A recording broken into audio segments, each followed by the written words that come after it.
ప్రముఖ హాస్యనటుడు అలీ ఎప్పుడూ తనదైన స్టైల్లో పంచిగోలీలు విసురుతుంటారు. అయితే ఇప్పుడు అలీ పంచిగోలీ సునీల్పై పడింది. అసలు మ్యాటర్లోకి వెళ్తే కమెడియన్ సప్తగిరి హీరోగా నటిస్తున్న చిత్రం సప్తగిరి ఎక్స్ప్రెస్ ఆడియో విడుదల కార్యక్రమానికి విచ్చేసిన అలీ మాట్లాడుతూ, కమెడియన్ హీరోగా మారడం అనేది ఒక లాటరీ టికెట్ లాంటిదని, ఆ లాటరీ తగలగానే జాగ్రత్త పడాలి తప్ప మళ్లీ లాటరీ టికెట్ లాంటి హీరో పాత్రల కోసం వెంపర్లాడడం కమెడియన్లకు అత్యాశ అవుతుందన్నారు. అలీ అన్న మాటలు సునీల్కు బాగా వర్తిస్తాయి. ఎందుకనగా సునీల్ కూడా ఒకప్పుడు స్టార్ కమెడియన్గా ఓ వెలుగు వెలిగాడు.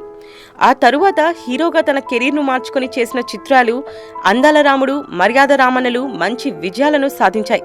అయితే సునీల్ తను మళ్లీ కమెడియన్గా మారడానికి ఇష్టపడలేదు. హీరోగానే కంటిన్యూ అవ్వడానికి నిర్ణయించుకున్నాడు.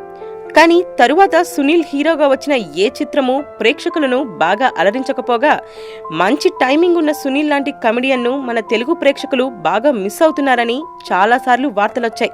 ఇలాంటి తరుణంలో అలీ సునీల్ని మళ్లీ కమెడియన్గా మారితే చాలా బాగుంటుందని చెప్పకనే చెప్పినట్లుంది. మరిన్ని ఫ్రెష్ ఫిలిం అప్డేట్స్ కోసం మా ఆరెంజ్ ఫిలిం న్యూస్ ఛానల్ని సబ్స్క్రైబ్ చేసుకోవడం మర్చిపోకండి.